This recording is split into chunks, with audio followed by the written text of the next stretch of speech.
Hello guys, इस video में हम बात करेंगे magnetic field on the axis of a circular current loop. तो हमारे पास एक करंट लूप है, एक सर्कुलर करंट लूप है जिसमें करंट फ्लो कर रहा है एक सर्कुलर लूप में, और इसकी वजह से, इस करंट की वजह से इसके एक्सिस में मैग्नेटिक फील्ड फाइंड आउट करेंगे हम बाय अप्लाइंग बायोट-सावर्ट लॉ। चलो इसे स्टार्ट करते हैं।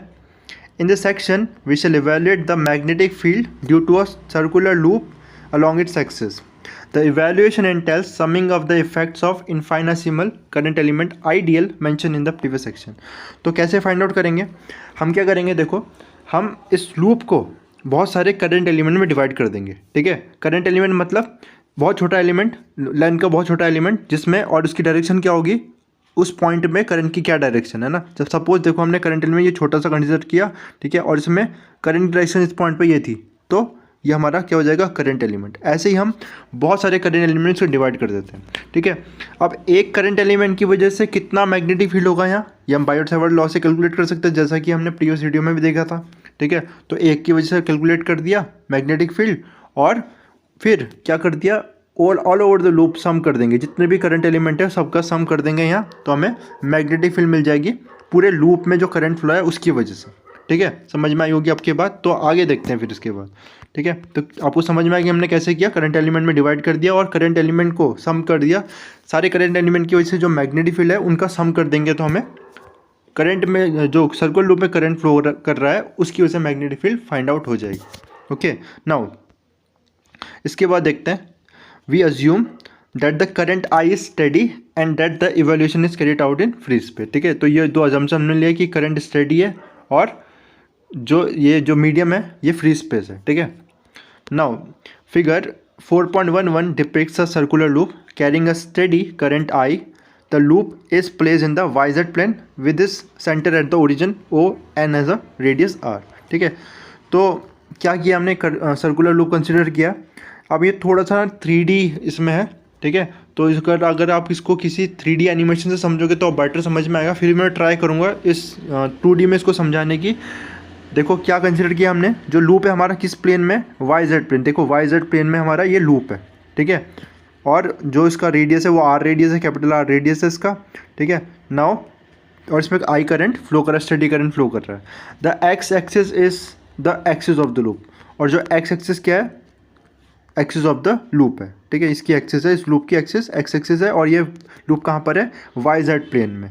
ठीक है, इतनी बात आपको समझ में आई होगी। इसके बाद देखो, we wish to calculate the magnetic field at the point P on this axis.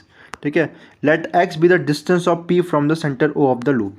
तो हम कहाँ कैलकुलेट करना चाहते हैं मैग्नेटिक फील्ड, इस P पॉइंट पे, जो कहाँ पर है, एक्सिस में, और कितने डिस्टेंस पे, सेंटर से, इस सेंटर ऑफ लूप से x डिस्टेंस पे वो।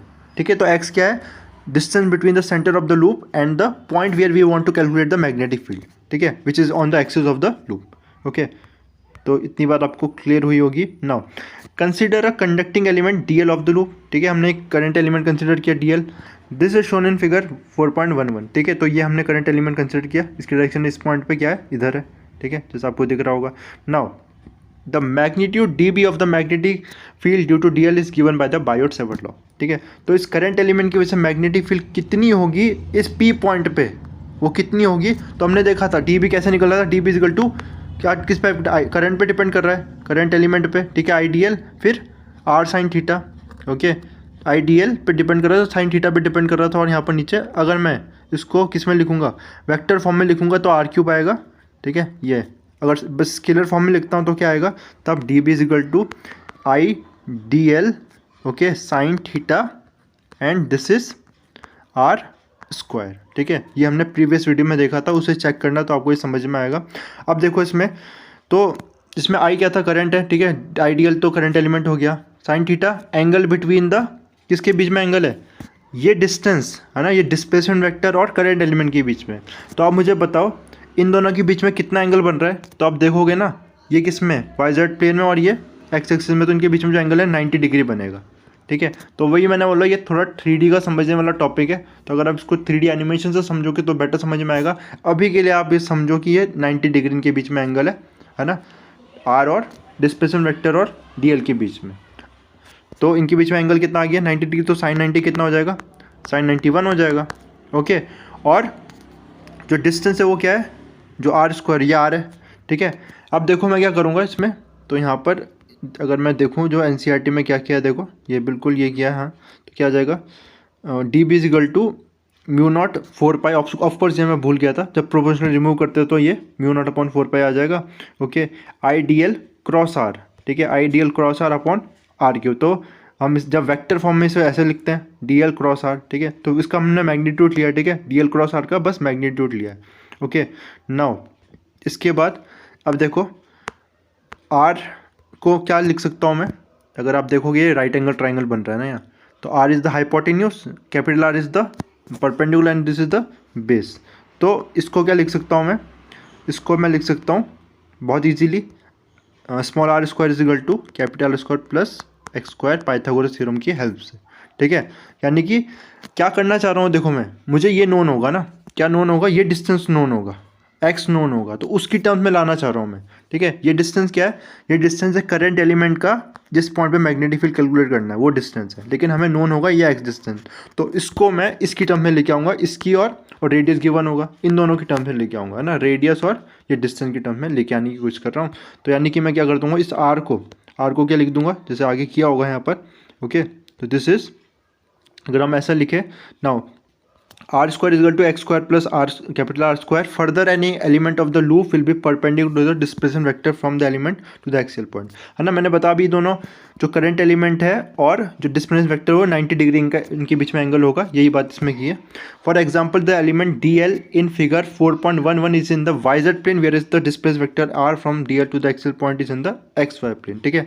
तो क्या बोला है इसमें कि देखो ये डी एल कहाँ है, ये एक्स वाई प्लेन में है ना, एक्स वाई प्लेन हमने कंसिडर किया था, और आर किस में, ये सॉरी जो डी एल है वो हमारा वाई जेड प्लेन में है, और जो आर है वो एक्स वाई प्लेन में है ना, आर क्या है, वाई एक्स जेड प्लेन में, यानी कि दोनों परपेंडिकुलर होंगे तो 90 डिग्री आ जाएगा।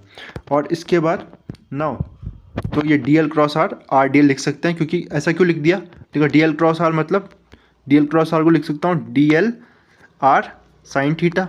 ओके, और साइन कितना हो गया, एंगल है 90 डिग्री, तो साइन 91, इसलिए आर डी एल लिखा है ना। ये बात आपको क्लियर हो गई होगी। तो देखो डी बी कितना आ जाएगा, small magnetic field mu naught 4 pi I D L, sine 90 हो गया, साइन 91, और आर को मैंने बताया ना, स्मॉल आर को पाइथागोरस थ्योरम की हेल्प से X square plus R square लिख सकता हूँ, तो ये हमारा एक्सप्रेशन ये आ गया, ठीक है। डायरेक्शन की बहुत इंपॉर्टेंट है, डायरेक्शन इसकी वो देखते कहाँ पर होगा, तो डायरेक्शन कहाँ पर होगा, the direction of D B is shown in figure 4.11, it is perpendicular to the plane formed by DL and R। तो DL जो हमारा DL है, DL vector and R vector, जो ये प्लेन बनाएंगे ना, प्लेन बनाएंगे उसके परपेंडिकुलर क्रॉस प्रोडक्ट में यही होता है ना, DL क्रॉस R है ना, तो इसके प्लेन, जिस प्लेन में ये दोनों वेक्टर है उसके परपेंडिकुलर, उस प्लेन के परपेंडिकुलर क्या होगा, हमारा मैग्नेटिक फील्ड होगी, है ना। तो ये क्रॉस प्रोडक्ट का रूल होता है, आपको पता है। ओके, तो फिर मैंने ट्राई कर रहा हूँ इसमें समझाने का, बट ये 3D का कॉन्सेप्ट, तो 3D में ही आपको बेटर समझ में आ सकता है, ठीक है। इसके बाद देखो नाउ, ओके, इसके बाद अब बहुत इंपॉर्टेंट चीज़ आएगी, it has an X component D B X and a component perpendicular to Y X axis D B perpendicular, ठीक है। अब क्या कर सकते हैं, इस कॉम्पोनेंट को डी बी को, जो ये मैग्नेटिक फील्ड आई ये, इसको हम रिजॉल्व कर सकते हैं दो कॉम्पोनेंट में, ठीक है। इसको रिजॉल्व कर सकते हैं, एक कॉम्पोनेंट हमारा एक्स एक्सिस के हो जाएगा, सपोज एंगल कितना थीटा है, ओके, थीटा एंगल है एक्स एक्सिस के साथ, तो ये हमारा हो जाएगा डी बी एक्स, जिसको हम D B X cos theta लिख सकते हैं, और ये परपेंडिकुलर कॉम्पोनेंट कितना हो जाएगा, डी बी साइन थीटा हो जाएगा ना। तो ये दोनों है ना, इसको हम रिजॉल्व कर सकते हैं दो में, एक हॉरिजॉन्टल कॉम्पोनेंट हो जाएगा, एक वर्टिकल कॉम्पोनेंट हो जाएगा इसका, ओके, डी बी एक्स और डी परपेंडिकुलर, ठीक है। अब बहुत इंटरेस्टिंग बात आएगी यहाँ, उसको नोटिस करना कि नाउ ओके कहाँ पढ़ते हैं हम, तो यहाँ पर है ना, when the component perpendicular the x axis are summed over they cancel out and we obtain a null result, ठीक है। समझते क्या लिखा है, क्या लिखा है इसका मतलब, तो ये जो आप देखोगे ना, हमने किसकी वजह से निकाला, एक पॉइंट की वजह से निकाला, एक स्मॉल लेंथ की वजह से निकाला, स्मॉल करंट एलिमेंट की वजह से। सारी एलिमेंट की वजह से निकालेंगे ना जब हम पूरे लूप में, ऑल ओवर द लूप, तो हम देखते हैं जो परपेंडिकुलर कॉम्पोनेंट है ये कैंसल आउट हो जाएगा। कैसे हो जाएगा कैंसल आउट, देखो जैसे ये एलिमेंट है ना, इसके डायमेट्रिकली ऑपोजिट ये पॉइंट पे है ना, इसकी वजह से निकालेंगे तो उसकी वजह से जो फिर से मैग्नेटिक फील्ड कुछ ऐसी आएगी वहाँ, ओके, स्मॉल मैग्नेटिक फील्ड, उसको रिजॉल्व करूँगा तो वो भी कुछ ऐसा बनेगा ना। तो ये वाला देखो, जो इसके वर्टिकल कंपोनेंट परपेंडिकुलर कंपोनेंट है वो एक दूसरे को कैंसिल आउट कर रहे हैं। ऐसा हर एक पॉइंट के लिए होगा, मतलब इसके पॉइंट को ऑपोजिट कैंसिल कर दे रहा है परपेंडिकुलर कंपोनेंट को। सिमिलरली इसके ऑपोजिट ये हर एक पॉइंट का diametrically opposite component current element उसके परपेंडिकुलर कंपोनेंट को कैंसिल आउट कर दे रहा, तो इसका नल इफेक्ट आ रहा है ना। तो क्लियर हुआ होगा आई थिंक ये बात। तो ओनली कहाँ रह जाएगा रिजल्ट, हमारा जो पैरेलल कंपोनेंट है या फिर अलोंग द एक्सिस कंपोनेंट है वही रह जाएगा, बस परपेंडिकुलर कंपोनेंट कैंसिल आउट हो जाएगा, ठीक है। और उसको हम इंटीग्रेट कर देंगे ऑल ओवर द लूप, ठीक है। तो वही चीज़ यहाँ लिखी होगी, ठीक है। When the component perpendicular to the x axis are summed over they cancel out and we obtain a null result. For example the dB perpendicular component due to dl is cancelled by the contribution to the diametrically opposite element dl element shown in figure 4.1। यही मैंने अभी आपको explain किया। Thus only the x component survives, तो कौन सा रह गया, बस एक्स कंपोनेंट ही रह गया। The net contribution along X axis can be obtain by integrating D B cos theta over the loop, ठीक है। तो टोटल जो मैग्नेटिक फील्ड है ऑल ओवर इस करंट की वजह से, लूप की वजह से, वो कैसे निकल जाएगी, इंटीग्रेट कर देंगे हम इस पूरे लेंथ में, है ना। थीटा को 0 से पूरी लेंथ में इंटीग्रेट कर देंगे तो हमें क्या मिल जाएगा, इस करंट एलिमेंट की वजह से मैग्नेटिक फील्ड मिल जाएगी पी पॉइंट पे। ओके, नाउ अब हम कॉस थीटा को रिजॉल्व करते हैं in terms of known term that is radius and x, ठीक है। इसके टर्म में रिजॉल्व करेंगे तो फिगर में देखते हैं। तो सबसे पहले फिगर में देखो आप, जो हमारा थीटा है वो ये एंगल है ना, between the x axis and this magnetic field. Okay, now ये एंगल कितना होगा, ये वाला एंगल हमारा, ये एंगल होगा 90 माइनस थीटा, है ना, बिकॉज ये पूरा 90 है। तो ये angle perpendicular component of magnetic field और मैग्नेटिक फील्ड के बीच में एंगल 90 माइनस थीटा है, इतना क्लियर है। और अगर देखोगे आर और डी बी के बीच में एंगल कितना है, ये अगेन 90 है, ये 90 है और इतना 90 माइनस थीटा है। तो ये वाला एंगल कितना हो जाएगा, ये वाला एंगल हो जाएगा 90 माइनस 90 माइनस थीटा, तो ये आ जाएगा थीटा, यानी कि ये एंगल थीटा है।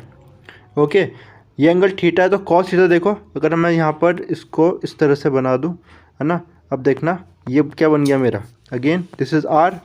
ओके, मैं इस वेक्टर को इधर बना सकता हूँ, okay, and this is X और ये आर है ना। तो ट्राइंगल को मैं फिर से बनाऊँ तो कुछ ऐसा, this is R, this is X, okay, और दिस इज़ स्मॉल आर, ठीक है। और थीटा कहाँ पर है, थीटा ये है ना। तो कॉस थीटा क्या आ जाएगा, cos theta is equal to X, है ना, बेस अपॉन हाइपोटेन्यूज।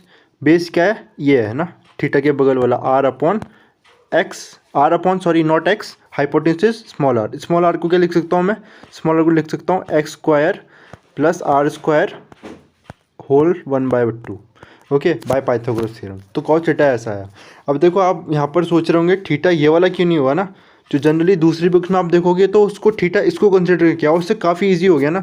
जनरली दूसरी बुक्स में मैंने देखा था थीटा इसको कंसिडर किया, तो फिर से ये 90 माइनस थीटा आएगा वहाँ पर, और ये थीटा आएगा।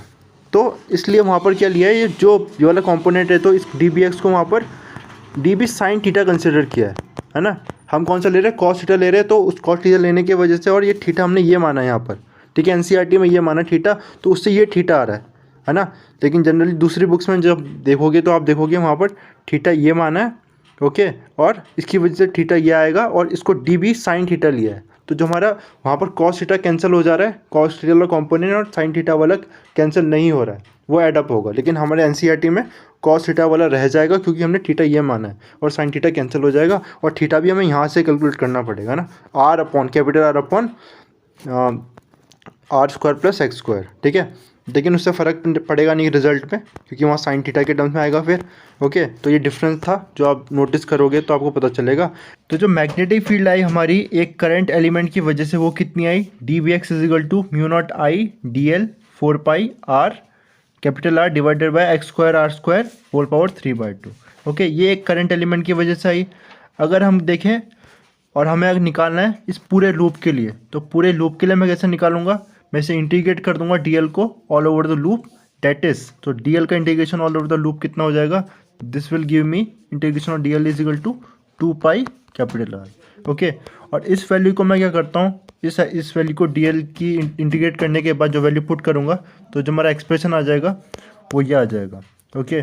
This expression will be mu naught I R square to X square plus R square by 3/2। तो कैसे आई है, तो अगर देखूँ मैं तो डी एल को मैंने क्या किया, डी एल की वैल्यू मैं पुट कर दूंगा 2πr, है ना, इंटीग्रेट करूँगा ऑल ओवर द लूप इस लाइन को, म्यू नॉट आई, है ना, एक आर यहाँ पर था, 4π(x² + r² की पावर 3/2, तो पाई से पाई कैंसिल हो जाएगा, ये r² हो जाएगा, तो देखो ये हो जाएगा हमारा, और 2 से एक 2, तो फाइनली क्या बनेगा देखो, mu naught I r², capital R², 2x² + r² whole power 3/2। तो आप देखोगे ये एक्सप्रेशन यही है, और ये क्या है, तो ये मैग्नीट्यूड ये हो गया, और डायरेक्शन क्या है इसकी, direction is along the x axis, positive x axis, क्योंकि वर्टिकल कंपोनेंट तो कैंसिल हो गए थे, तो along the x axis direction, इसलिए आई कैप है, ठीक है। तो हमारा मैग्नेटिक फील्ड ये आ गया। ओके, नाउ एक स्पेशल केस देखेंगे इसमें, the special case of the above result we may obtain the field of at the centre of the loop, ठीक है।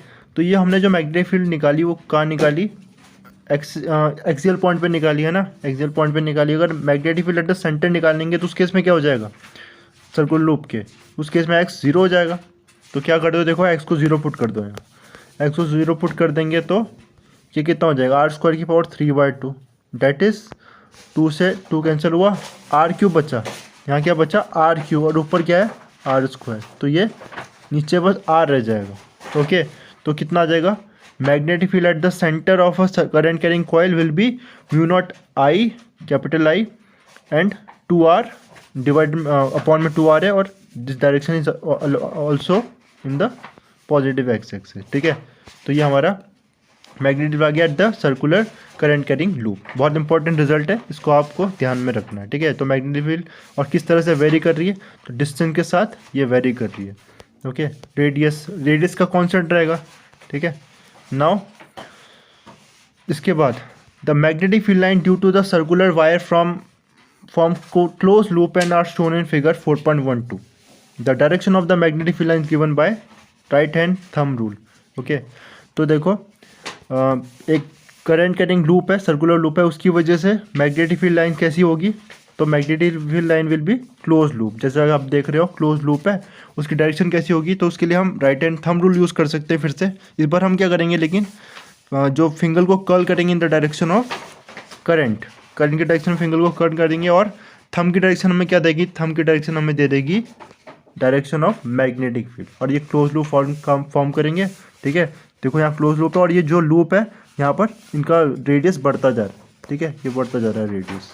Okay, so this is how we calculate magnetic field and we represent the magnetic field by a current carrying loop, ठीक है। Okay.